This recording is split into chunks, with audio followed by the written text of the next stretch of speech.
was fine. Again, AEW's cold right now, so I guess fine isn't necessarily a bad thing, but coming off of a pay-per-view that I still believe is one of their weakest shows ever, definitely the weakest pay-per-view in 2024, a year of classic banger shows, I kind of felt like they needed more than just an okay, fine, average show, which is what this felt like. It didn't blow my socks off. It didn't leave me wanting more. It was just a show with good wrestling. And if that's what you're wanting from AEW, you got it. They need something more. I'm still waiting on AEW to give me something more than just a show of good wrestling. Because, again, we get that all the time. Not just in AEW. We get it from WWE. We get it on NXT. Maple Leaf Wrestling is a thing now. We get it then. If you watch TNA, Impact Wrestling, you get it there. If you watch MLW, you get it there. Just having a show of good wrestling doesn't work anymore. You gotta do more with your stories, with your characters, to make people want to invest in your pay-per-views and your promotional. What am I doing? Why do I keep repeating myself? They know this. At this point, Tony Khan is aware of why people don't care about his shows. Honestly, coming out of this night show, the only things that have my interest are the Hurt Syndicate, what they're doing with Mina Shirakawa and Mariah May. That has my interest. Mercedes Moné losing homegirl, Camille. Camille just quit on Mercedes Moné. To which I asked, so what was the point of putting them together if Camille was just going to quit on her in like 2 months? Like their partnership, their entire partnership was, I'm not kidding, like, what? July, right? So August, September, October, November. So 3-4 months. What did that do for Camille? Honestly, she looks worse coming out of it. And I love Mercedes Moné. The booking didn't help either one of them. It didn't. Yeah, that's about it. I just don't care about anything else coming out of the show. I'm sorry. What they're doing with Adam Cole, Kyle O'Reilly, Roderick Strong, and MJF is so dry. They are trying their damnedest to salvage this devil storyline. It doesn't have any life to it. I don't care because the roles are flipped. I'll be honest with you. What happened to Roderick Strong, he had it coming. He had it coming. He only had himself to blame. If you had been there, if you had seen it, that bitch got what he deserved, yeah. Last year, the Undisputed Kingdom attacked MJF, and now MJF is getting his payback.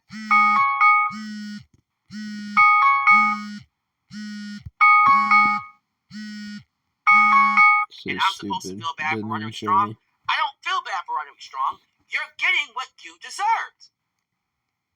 But they're supposed to make me want to see MJF get his ass kicked. Not in this storyline, I don't. MJF is the hero. He got fucked over. He might be a fucking asshole, but guess what? You guys are bigger assholes. And so the entire alignment is off, and I'm not buying it. I'm not following it. I like Adam Cole, but you're trying to make me side with Adam Cole. Not in this particular feud. It's not going to work. But whatever. It doesn't work for me. It might work for you, but it's not working. The Death Rider storyline, again, I don't give a fuck unless Shane McMahon is involved. He still might be coming in. I don't know. At this point, if he doesn't show up by World's End, I give up. I just throw in the towel and go, he's never coming in. It's all a big freaking red herring. Yeah, I don't really care about anything else outside of what I talked about. Even with them adding Hangman Page, apparently Christian Cage too, and Jay White to the story with the Death Riders, it just makes it so convoluted. And people have come out and said, but it makes sense. Sure, if you want it to make sense, it can make sense. But it's so convoluted and a cluster that I just don't care. I don't. Adam Page, Hangman Page, feels so cold. You would think after he beat Swerve Strickland, this will be the guy that would naturally so be the next world champion. But you had him lose to Jay White not once but twice. Now you send him after Jon Moxley? After he lost twice? Make that make sense. Please. Oh, but he had to deal with Christian Cage, which we found out tonight. They made a secret deal behind scenes that Christian would cash in on Jon Moxley, and then Christian would give him a title shot on the Thanksgiving episode. Listen, I didn't see a segment between those two, but if someone tells me it happened on Rampage, I'm going to throw this microphone. Let me guess, it happened on a random episode of Rampage or Collision that I didn't watch, right? They just suck at storytelling. AEW continues to suck at the one thing they need to be good at to make people care. And I keep telling Tony Khan and the people in charge, if you suck at storytelling, hire somebody that's good at it. You got thousands of writers that's good at storytelling and writing television.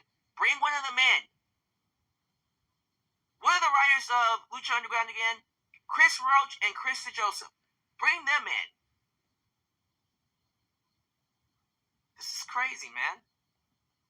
You're watching a show of some of the best wrestlers. You got freaking Darby Allin, Brody King, Ricochet, Claudio Castagnoli, Jon Moxley, Mercedes Moné, Adam Cole, MJF. They opened up. Jesus Christ. They opened up with, what was the first round match? See, now I'm blanking on the freaking matches now. Shelton Benjamin with the Hurt Syndicate. And you had Chris Jericho on the damn show. This show should be popping off. But it's just average. It feels so lifeless. Even with the good wrestling.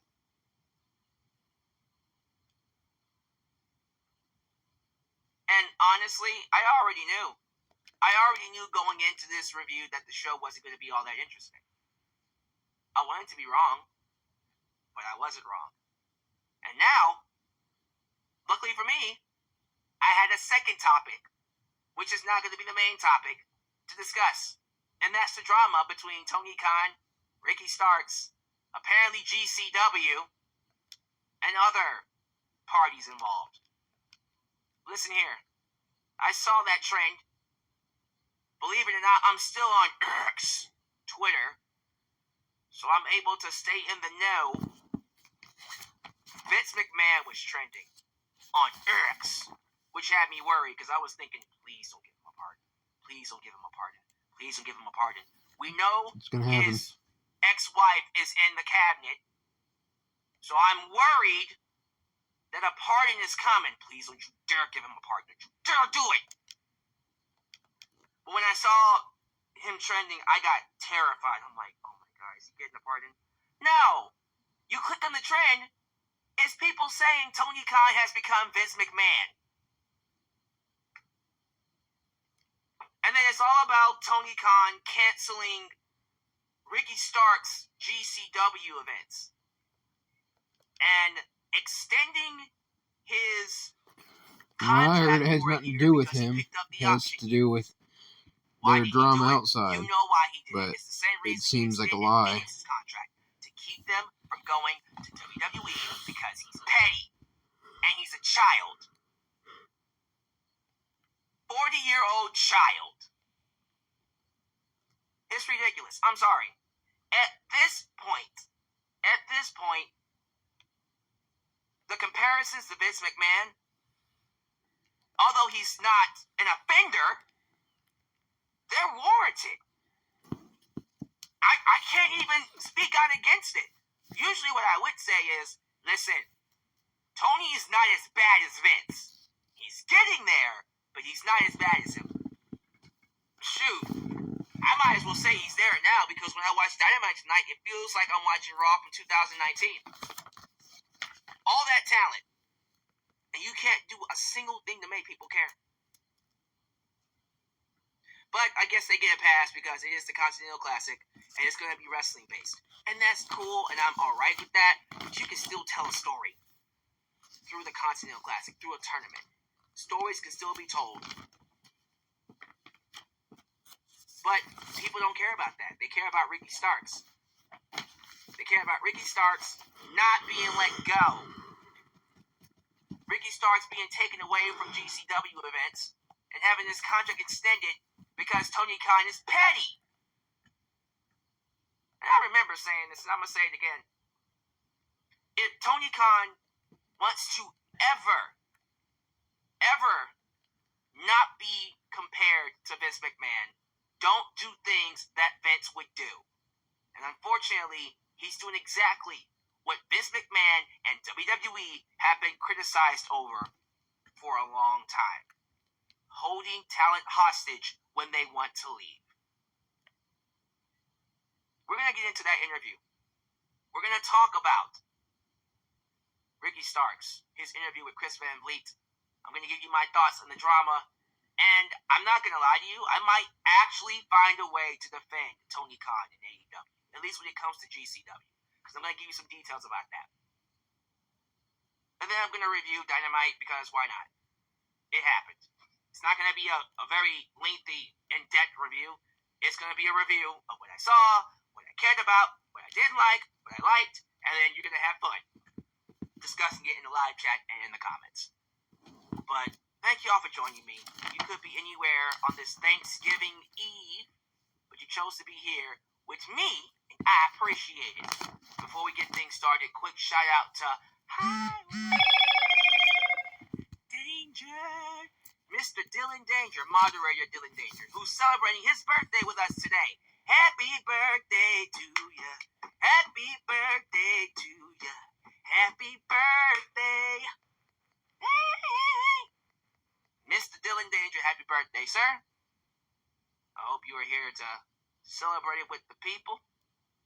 If I see any more birthdays, I'll shout you out by then too. But we're going to go ahead and get things started. If this is the first time you're watching me, do me a solid favor, like the video, subscribe, and click that bell to catch all my content when it comes out. Wow, your edits help expand the brand by doing the following things. Join the membership, click that join button, and get the opportunity to request a video of your choosing, whether it's a live reaction, a hot topic, or a review, past, present, or future. Also, don't forget to give thanks. Hit that super thanks if you would like to donate after that. Also, like me on Facebook, follow me on Twitter, just Alyx Central. Give me a follow on Instagram, give me a follow on Spotify, give me a follow on Cameo, give me a follow on Threads. Follow us on Discord. Join me on Blue Sky, where the sky